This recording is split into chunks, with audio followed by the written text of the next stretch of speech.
Hello guys! May ichichika ako sa inyo. Alam nyo guys, may namit ako. Lalaki. Driver siya. As first time here in Hong Kong, alam mo yun, yung parang ano ba, yung sabi ka na may makausap ka na Filipino, na tapos, ano, dito lang siya. Hindi kagaya sa Singapore na ang marami ibang lahi doon. Madalang ka lang makita ng mga Pilipinong lalaki na driver, ganyan. Mostly doon ay mga ibang lahi talaga. Dito, may driver na Pilipino, no? Sabi pa naman. Siyempre, pagkwento-kwento na ako. Kababayan mo siya di ba? Sabi niya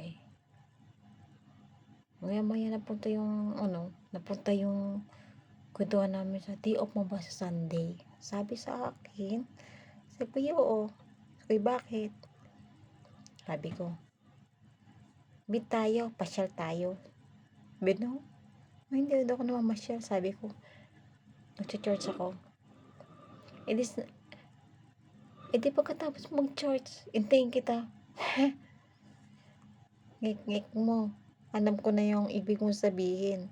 Hindi ako pinanganak kahapon. Alam ko na yung mga kalakaran ganyan. Nako, kala mo mga walang asawa sa Pilipinas. Mga nagpi-feeling binata. Palibasa dito sa Hong Kong kaunti ang lalaki. Feeling naman napakagwapo mo na. Lord, naalibadbaran ako sa nako.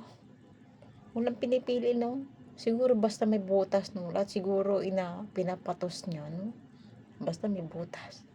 Hindi siya tingin sa itsura. Basta makaano siya. Alam nyo na yun. Yun.